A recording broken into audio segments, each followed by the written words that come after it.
Breaking news చూస్తున్నాం. పశ్చిమ గోదావరి జిల్లా వీరవాసరం మండలం మచ్చపూర్లో ఉద్రిక్తత నెలకొంది. పంచాయతీ చెరువును ఆక్రమించుకొని నివాసం ఉంటున్న 27 గృహాలను భారీ పోలీస్ బందోబస్తు మధ్య అధికారులు తొలగిస్తున్నారు. ఏళ్ల తరబడి వీరంతా ఈ చెరువులు ఆక్రమించుకొని నివాసం ఉండడంతో అధికారులు అనేకసార్లు ఈ గృహాలను ఖాళీ చేయాలని ఆక్రమణదారులకు సూచించారు. వీరికి గ్రామంలోనే వేరే చోట ఇళ్ల స్థలాలు కేటాయిస్తామని చెప్పినప్పటికీ ఈ ఆక్రమణదారులు ససేమేరా అనడంతో అధికారులు హైకోర్టును ఆశ్రయించారు. ఇక హైకోర్టు ఆదేశాలతో ఆక్రమణదారుల గృహాలను ప్రొక్లైన్ల సాయంతో తొలగిస్తున్నారు. అయితే ఇప్పటికిప్పుడు గృహాలను ఖాళీ చేయమంటే ఎలా అని అధికారులను ప్రశ్నిస్తున్నారు.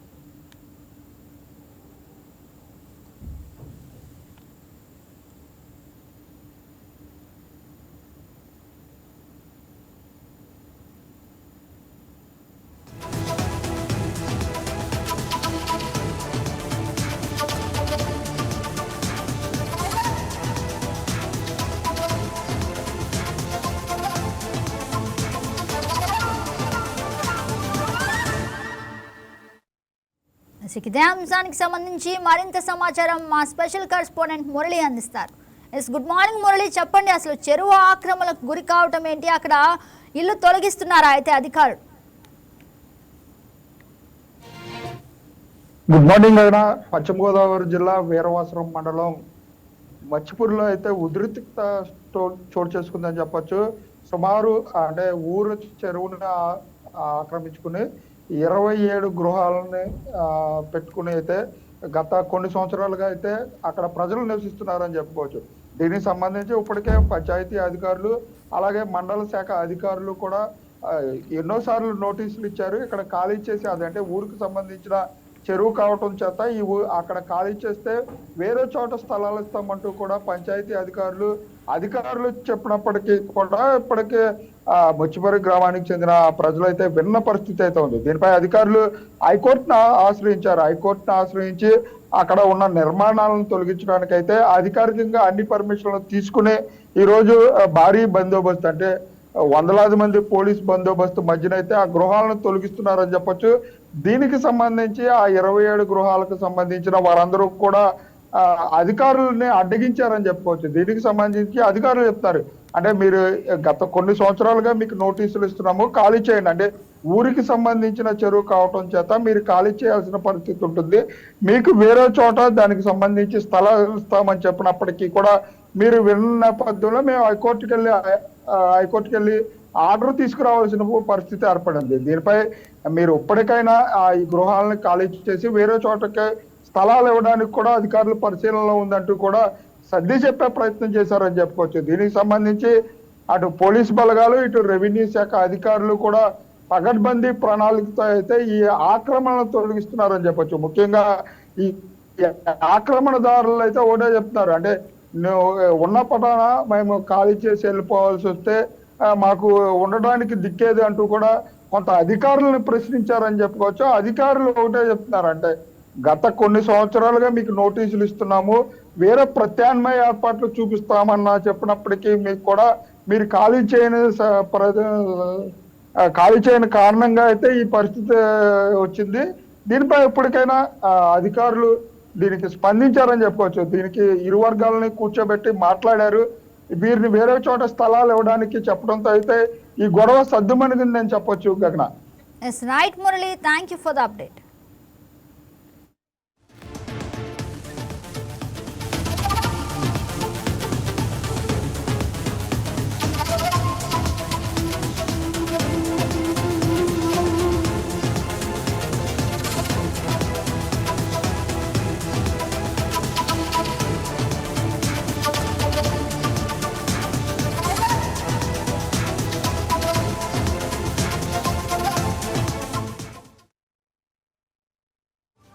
బ్రేకింగ్ న్యూస్ చూస్తున్నాం. పట్టుబడిన మద్యాన్ని విక్రయించిన కేసులో నంద్యాల జిల్లా డోన్ ఎక్సైజ్ సిఐ వరలక్ష్మిని అధికారులు సస్పెండ్ చేశారు. విషయం తెలిసిన వెంటనే సిఐ వరలక్ష్మిని సరెండర్ చేశామని నంద్యాల జిల్లా ఎక్సైజ్ సూపరింటెండెంట్ రవికుమార్ తెలిపారు. రికార్డులను పరిశీలించగా అందులో కొంతమేర అవకతవకలు జరిగినట్లు గుర్తించిన అధికారులు నివేదించగా సస్పెండ్ చేసినట్లు తెలిపారు.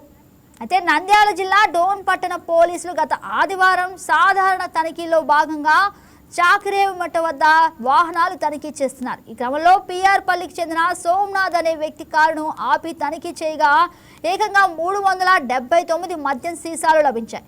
నిబంధనల ప్రకారం ఒక వ్యక్తి వద్ద అంత పెద్ద మొత్తంలో మద్యం ఉండటం నేరం. దీంతో పోలీసులు అతన్ని అదుపులోకి తీసుకొని ఈ మద్యం ఎక్కడిది, ఎక్కడ కొనుగోలు చేశావని గట్టిగా విచారించారు.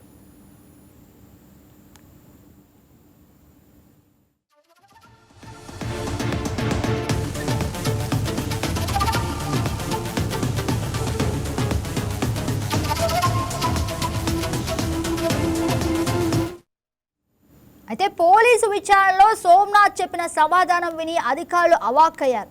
ఆ మద్యాన్ని తాను ఎక్కడో అక్రమంగా కొనలేదని, సాక్షాత్తు డోన్ ఎక్సైజ్ సిఐ వరలక్ష్మి తనకు ఇచ్చారని అతడు వెల్లడించాడు. అంతేకాకుండా ఎక్సైజ్ శాఖ వివిధ దాడుల్లో భాగంగా గతంలో స్వాధీనం చేసుకున్న మద్యాన్ని స్టేషన్ నుంచి బయటకు తరలించి బెల్ట్ దుకాణాల ద్వారా అమ్మించి సొమ్ము చేసుకోవాలని ఆమె తనను పురమాయించినట్లు నిందితుడు అంగీకరించాడు. అయితే సాధారణంగా ఎక్సైజ్ దాడుల్లో పట్టుబడిన మద్యాన్ని కోర్టు ఆదేశాల మేరకు లేదా ఉన్నతాధికారుల సమక్షంలో ధ్వంసం చేయాలి. కానీ సిఐ వరలక్ష్మి తన అనుచరులను అడ్డం పెట్టుకొని స్టేషన్ భద్రతలో ఉండాల్సిన స్టాక్ను రహస్యంగా బయటకు పంపినట్లు ప్రాథమికంగా నిర్ధారణ అయింది.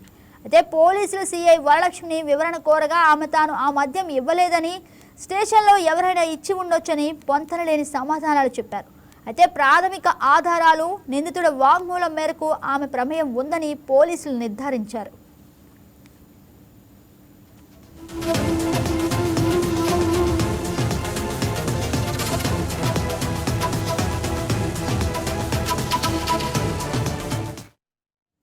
అయితే ఎక్సైజ్ శాఖ సిఐ వరలక్ష్మిపై వచ్చిన ఆరోపణలపై నిజ నిర్ధారణకు పలు కీలక రికార్డులు, కేసులకు సంబంధించిన వివరాలను సమగ్రంగా పరిశీలించారు. ఆ పరిశీలనలో ఆరోపణలు నిజమని తేలాయి. మరోవైపు పోలీసులు విచారణ జరిపి A1గా సోమనాథ్, A2గా సిఐ వరలక్ష్మిని పేర్కొంటూ కేసు నమోదు చేశారు. ఇక తాజాగా అవినీతి సిఐని అధికారులు సస్పెండ్ చేశారు.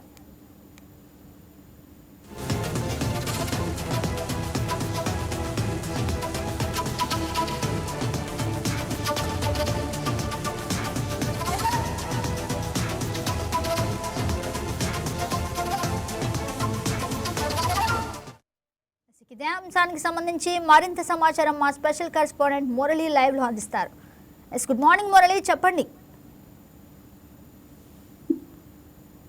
రైట్ గగన, ఏదైతే ఇటీవల కాలంలో ఈ ఎక్సైజ్ దాడుల్లో పట్టుబడినటువంటి మద్యాన్ని అధికారులు అక్రమంగా అమ్మి సొమ్ము చేసుకున్నటువంటి ఉదాహరణ నంద్యాల జిల్లా డోన్ నియోజకవర్గంలో చోటు చేసుకుంది. ఏదైతే అక్రమాలకు అడ్డుకట్ట వేల్చినటువంటి అధికారులే అడ్డగోలుగా వీటిని అమ్ముకొని సొమ్ము చేసుకుంటున్న నేపథ్యంలో పలు విమర్శలకు సాగిస్తుంది. ఏదైతే ఇటీవల కాలంలో నంద్యాల జిల్లా డోన్ నియోజకవర్గంలోని గత ఆదివారం రోజున సాధారణ వాహనాల తనిఖీల్లో భాగంగా పోలీసులు ఒక కారుని అయితే అనుమానాస్పద స్థితిలో పట్టుకున్నారు.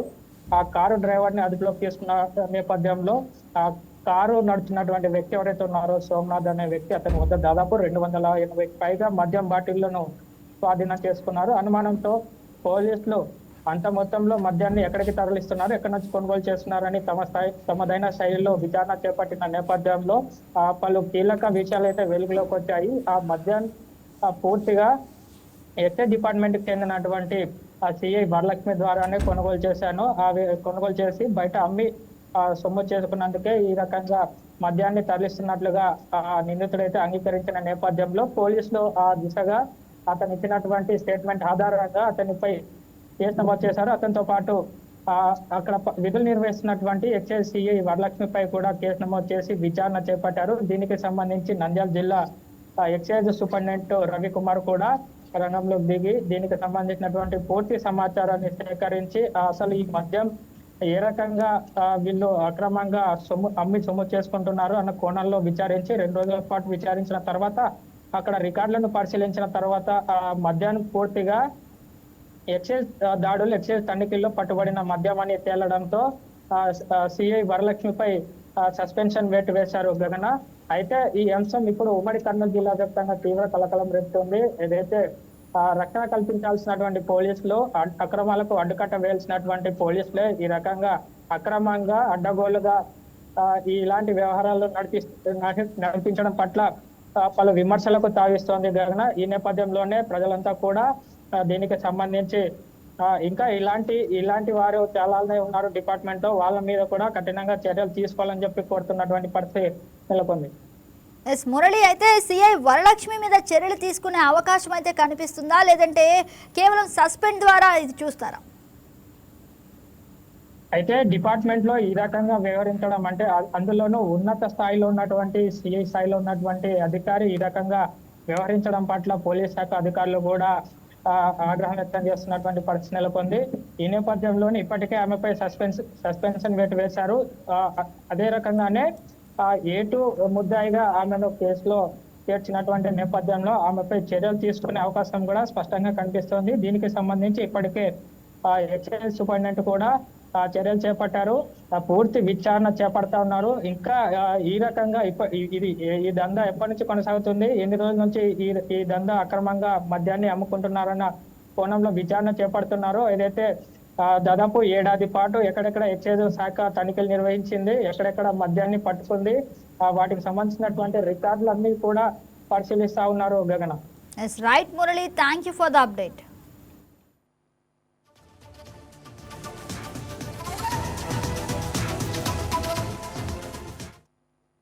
రవికుమార్, నేను డిస్ట్రిక్ట్ ఎక్సైజ్ సూపరింటెండెంట్ నంద్యాల. నా పరిధిలో మొత్తం 7 స్టేషన్స్ ఉండటం జరుగుతుంది, మరియు ఒక స్క్వాడ్ కూడా ఉండటం జరుగుతుంది. దాంట్లో భాగంగా డోన్లో కూడా ఒక స్టేషన్ ఉంది.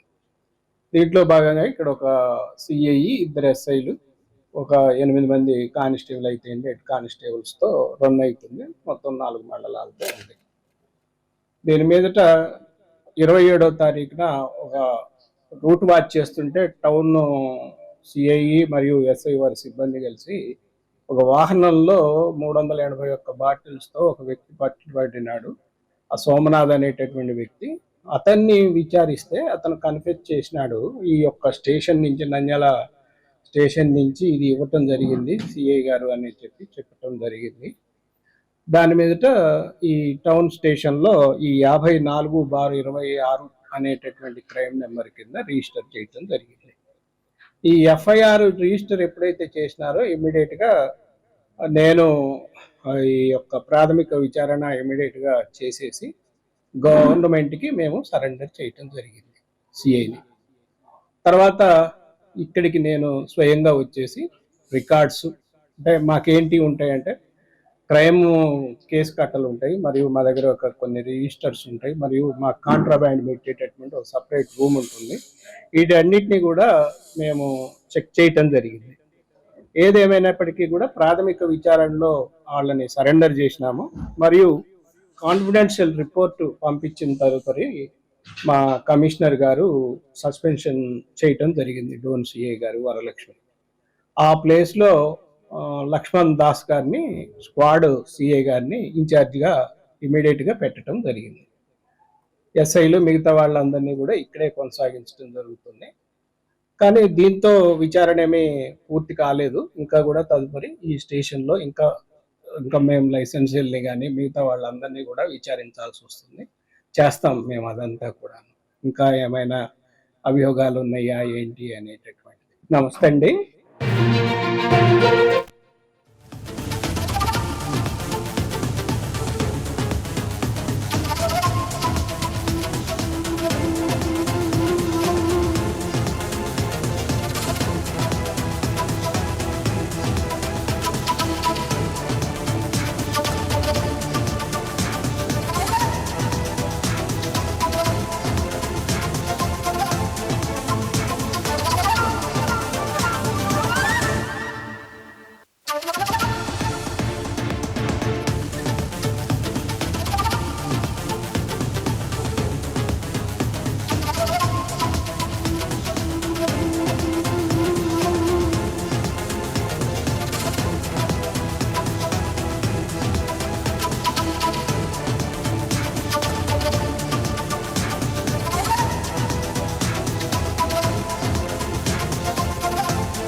టాలీవుడ్ హీరో బెల్లంకొండ సాయి శ్రీనివాస్ వైవాహిక జీవితంలోకి అడుగుపెట్టారు.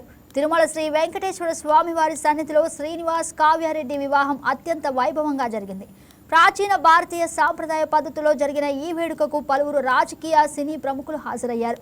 ఈ వేడుకకు తెలంగాణ ఉప ముఖ్యమంత్రి బట్టి విక్రమార్క ముఖ్య అతిథిగా విచ్చేసి నూతన వధూవరులను ఆశీర్వదించారు.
బందర్ వైసీపీ నేత పేర్ని నాని కుటుంబానికి తెలుగుదేశం పార్టీ సీనియర్ నాయకులు కృష్ణా జిల్లా గ్రంథాలయ సంస్థ మాజీ చైర్మన్ గొర్రెపాటి గోపీచంద్ దేవుడితో సమానం లాంటి వ్యక్తి అని మచిలీపట్నం టీడీపీ నేతలు తెలిపారు.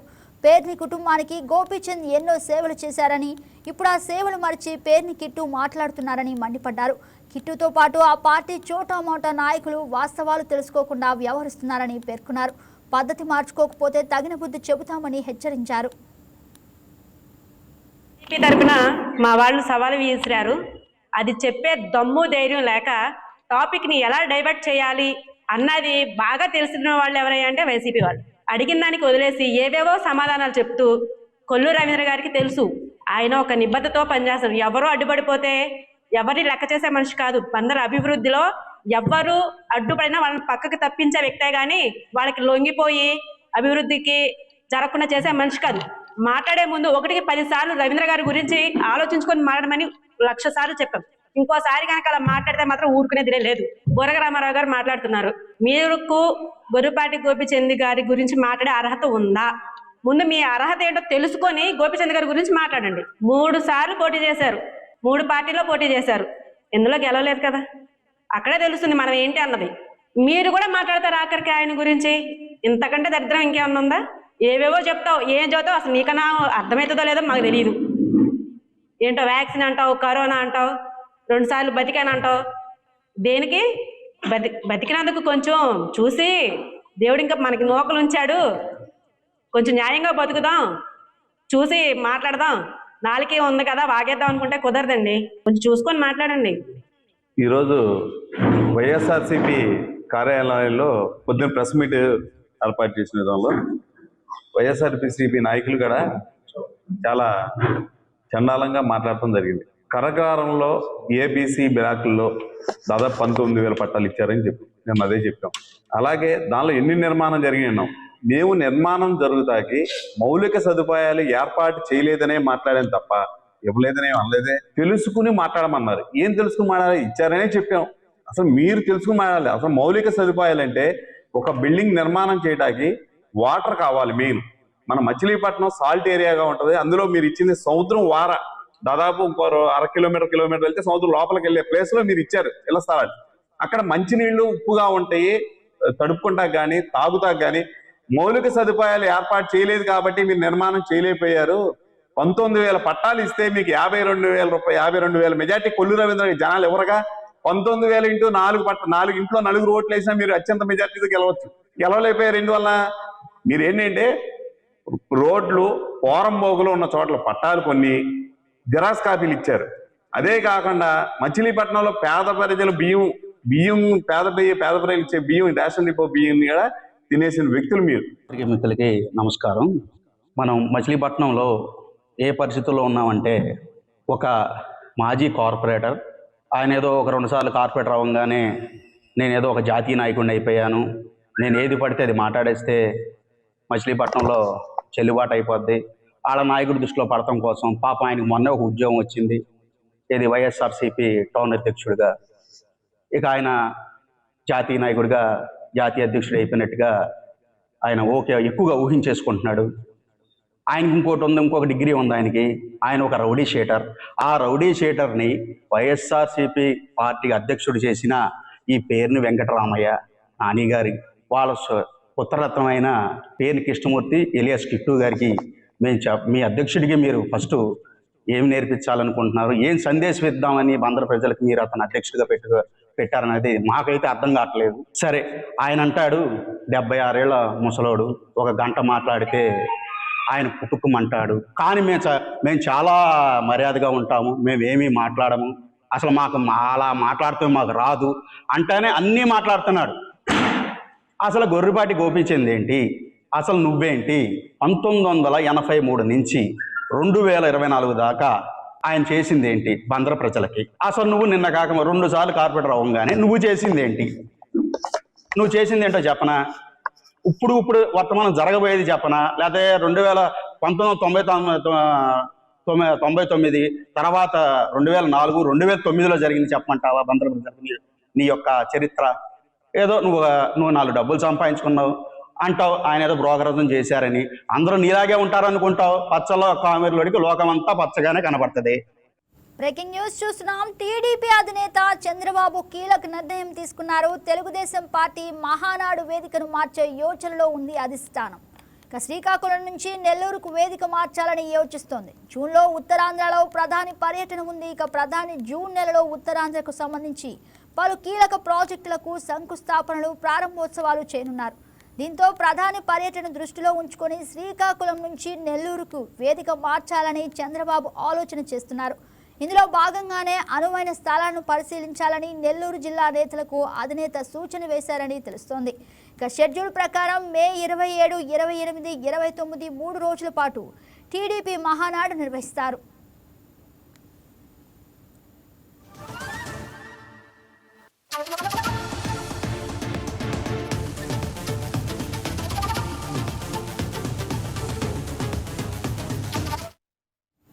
అయితే 44వ మహానాడును సిక్కోలులో నిర్వహించాలని అంతకుముందు నిర్ణయించుకున్నారు. ఇక శ్రీకాకుళం జిల్లా చాపురంలో మే 27, 28, 29న ఈ సమావేశాలు నిర్వహించాలనేదే ముందస్తు ప్లాన్.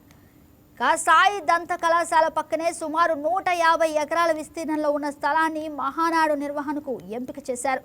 అయితే తాజాగా అందిన సమాచారం మేరకు మహానాడు వేదికను మార్చే యోచనలో అధిష్టానం ఉందని తెలుస్తోంది. మరి తుది నిర్ణయం ఎలా ఉంటుందనే విషయంపై పార్టీ వర్గాలతో పాటు అభిమానుల్లోనూ ఉత్కంఠ నెలకొంది. అయితే దీనిపై ఇక మరింత సమాచారాన్ని మా ఎగ్జిక్యూటివ్ ఎడిటర్ శ్రీనివాస్ ఫోన్ ద్వారా అందిస్తారు. శ్రీనివాస్, చెప్పండి, మహానాడు వేదిక మార్పుకి సంబంధించి మీ దగ్గర ఉన్న లేటెస్ట్ అప్డేట్ ఏంటి? రైట్ గగన్, ఏదైతే మహానాడు వేదికకు సంబంధించి మార్పులు జరిగే అవకాశం ఉంది అని చెప్పేసి ఇప్పుడు తాజాగా మనకున్న సమాచారం. ఏదైతే 44వ మహానాడును అత్యంత ప్రతిష్టాత్మకంగా నిర్వహించాలని చెప్పేసి టీడీపీ భావిస్తుంది. ఏంటంటే ప్రతి ఏటా కూడా మే 27, 28, 29 తేదీలలో మహానాడు నిర్వహించడం ఆ పార్టీ సాంప్రదాయంగా గత 44 ఏళ్లుగా కూడా కొనసాగుతూ వస్తుంది. గత ఏడాది మనకి కడపలో ఈ మహానాడు నిర్వహించారు. ఈసారి శ్రీకాకుళం ఉత్తరాంధ్రను ప్రధాన వేదికగా చేసుకుని ఈసారి నిర్వహించాలని చెప్పేసి ప్లాన్ కూడా చేశారు. ఈ నెల మొదటి వారంలోనే మనకి ఏదైతే ఈ శ్రీకాకుళం చాపురంలో ఈ వేదిక ఏర్పాటు చేయాలని చెప్పేసి ఒక నిర్ణయానికి కూడా రావడం జరిగింది. ఆ నిర్ణయం మేరకు మనకి ఏదైతే సాయి డెంటల్ కళాశాల ఉందో సాయి డెంటల్ కళాశాల వద్ద వేదిక ఏర్పాటుకు కూడా సిద్ధమయ్యారు. అయితే తాజాగా అందిన సమాచారం ప్రకారం చూసుకుంటే గనక ప్రధాని మోడీ ఉత్తరాంధ్ర పర్యటనకు జూన్ మొదటి వారంలో రాబోతున్నారని చెప్పేసి అక్కడి నుంచి వచ్చిన పిఎంఓ కార్యాలయం నుంచి వచ్చిన సమాచారం. సో ఎప్పుడైతే ప్రధాని ఉత్తరాంధ్ర పర్యటన ఉన్న నేపథ్యంలో అక్కడ కార్యక్రమాలన్నీ కూడా ముందస్తుగా చూడాల్సిన అవసరం ఉంటుంది. ప్రధాని ఏ కార్యక్రమాల్లో పాల్గొంటున్నారు, అదేవిధంగా అభివృద్ధి కార్యక్రమాలు ఎక్కడ చేస్తారు, శంకుస్థాపన కార్యక్రమాలు ఎక్కడుంటాయన్నది ఇంకా మనకి పిఎంఓ నుంచి ఒక కార్యాచరణ రావాల్సింది. అంటే ఏ కార్యక్రమాలు ఎప్పుడు ఉంటాయి, ఎన్ని రోజుల పర్యటన ఉంటుంది అనే దాని మీద పిఎం ప్రోగ్రామ్ మీద ఇంకా స్కెడ్యూల్ రావాల్సి ఉంది. ఆ స్కెడ్యూల్ వచ్చే నేపథ్యంలోనే ఒక వారం రోజుల ముందు నుంచి కూడా అక్కడ ఏర్పాట్లన్నీ చూడాల్సిన అవసరం ఉంటుంది. రాష్ట్ర ప్రభుత్వం మీద ప్రధాన బాధ్యతగా ఉంటుంది. కాబట్టి ఒకవేళ కనుక ఉత్తరాంధ్ర పర్యటనలో ప్రధాని పర్యటన కూడా శ్రీకాకుళం లేదా విజయనగరం ఆయా ప్రాంతాల్లో ఉంటే అక్కడ ముఖ్యమంత్రి చంద్రబాబు నాయుడు అదేవిధంగా రాష్ట్ర ప్రభుత్వం అంతా కూడా అక్కడ దృష్టి సారించాల్సి ఉంటుంది. ఎందుకంటే ప్రధాన సెక్యూరిటీ సంబంధించి అభివృద్ధి కార్యక్రమాలకు సంబంధించి ఏ కార్యక్రమాలు ఎప్పుడు ఎక్కడ ఎలా చేయాలన్న దాని మీద కూలంకషంగా చర్చించాల్సిన అవసరం ఉంటుంది. సో ఈ నేపథ్యంలో అదే సమయంలో కనుక మే 27, 28, 29 తేదీలలో మనకి శ్రీకాకుళం చాపురంలో ఈ మహానాడు కార్యక్రమాన్ని పెట్టుకుంటే కనుక కాస్త డిస్టర్బెన్స్ ఏర్పడే అవకాశం ఉంది. ఎందుకంటే ముందు నుంచి కూడా అధికారులు ఈ మహానాడు కార్యక్రమంలో బిజీగా ఉంటారు కాబట్టి ఆ తర్వాత ప్రధాన పర్యటన ఉంటే కనుక దానికి ఇబ్బంది ఏర్పడుతుంది అనేది ఒక ఆలోచనకు వచ్చినట్లు తెలుస్తుంది. అందుకోసమే ఏదైతే చాపురంలో పెట్టదలిచిన మహానాడు వేదికను నెల్లూరు మార్చే యోచనలో ఉన్నట్లు ప్రస్తుతం అయితే ఒక పార్టీలో చర్చ జరుగుతుంది. మే 27, 28, 29 తేదీలలోనే నెల్లూరులో ఈ వేదిక మారుస్తున్నారు నెల్లూరుకి. అయితే నెల్లూరులో ఎక్కడ అనేది కూడా ఇంకా డిసైడ్ చేయాల్సి ఉంది. అంటే ఈ రోజు ముఖ్యమంత్రి చంద్రబాబు నాయుడు పార్టీ ముఖ్య నేతలతో కూర్చుని ఈ మహానాడు వేదిక మార్పు మీద చర్చించే అవకాశం ఉంది. ఒకవేళ కనుక నిజంగానే వేదిక మారితే కనుక నెల్లూరులో ఎక్కడ నిర్వహించాలి అనే దాని మీద కూడా ఒక తుది నిర్ణయానికి వచ్చే అవకాశం ఉంది. ఎందుకంటే సరిగ్గా మనం మరో 30 రోజుల్లో, అంటే ఈ రోజు 30 కాబట్టి మరో 20-25 రోజుల్లో ఈ మహానాడు వేదికను తయారు చేయాల్సి ఉంటుంది. ఎందుకంటే టీడీపీ మహానాడు వేదికను చాలా ఘనంగా నిర్వహిస్తుంది. రాష్ట్రం అంతా అన్ని పార్టీలు కూడా మహానాడును కాన్సన్ట్రేట్ చేసే విధంగా ప్రతిసారి కూడా ఈ మహానాడు కార్యక్రమం జరగబోతుంది. ఈ మహానాడు కార్యక్రమంలో పలు రాజకీయ తీర్మానాలు ఉండబోతున్నాయి. పార్టీ భవిష్యత్ కార్యక్రమం ఉండబోతుంది. పార్టీ భవిష్యత్తులో ఏం చేయబోతుంది, అదేవిధంగా పార్టీకి చేరువ కావాల్సిన ప్రజలకు చేరువ అయ్యేందుకు ఏ కార్యక్రమాలు చేపట్టాలి, అదేవిధంగా గత 2 ఏళ్లలో పార్టీ ఏ కార్యక్రమాలు తీసుకుంది, అదేవిధంగా మేనిఫెస్టోకి సంబంధించి ఏ అంశాలు ఇప్పటికీ పూర్తి చేశారు, ఆ అంశాలన్నింటినీ కూడా ఈ మహానాడు వేదికగా చర్చకు వస్తుంది. కాబట్టి ఇది 3 రోజుల పాటు జరిగే ఈ కార్యక్రమంలో పూర్తి స్థాయిలో పకడ్బందీగా ఏర్పాటు చేయాలి. అదేవిధంగా అందుకు తగ్గ వేదికను ఏర్పాటు చేయాలి, అందుకు తగ్గ కమిటీలను ఏర్పాటు చేయాల్సి ఉంటుంది. ఇవన్నింటినీ కూడా ఒక తతంగంగా కొనసాగుతుంది. అంటే దాదాపుగా ఒక 1 నెల రోజుల నుంచి కూడా ఈ కార్యక్రమాన్ని చేపట్టాల్సిన బాధ్యత ఉంటుంది. కాబట్టి శ్రీకాకుళంలో నిర్వహించాల్సిన ఏదైతే మహానాడు కార్యక్రమం ఉందో దాన్ని నెల్లూరుకి షిఫ్ట్ చేస్తున్నారు అనేది మాత్రం ప్రస్తుతం అందుతున్న సమాచారం. ఒకవేళ కనుక అదే వాస్తవం అయితే కనుక అది ఎప్పుడు ఎక్కడ ఏ స్థలం అనేది కూడా త్వరలోనే, అంటే బహుశా ఈ రోజు రేపట్లోనే డిసైడ్ చేసుకుని మళ్ళీ టీడీపీ నేతలు అక్కడ కార్యాచరణ మీద దృష్టి సారిస్తారని తెలుస్తుంది. అయితే దీనికి సంబంధించి తుది నిర్ణయం తీసుకోవాల్సింది ముఖ్యమంత్రి చంద్రబాబు నాయుడు. బహుశా ఈ రోజు సాయంత్రంలోగా దీనికి సంబంధించి ఒక క్లారిటీ వచ్చే అవకాశం మనకు కనిపిస్తుంది. గగన్.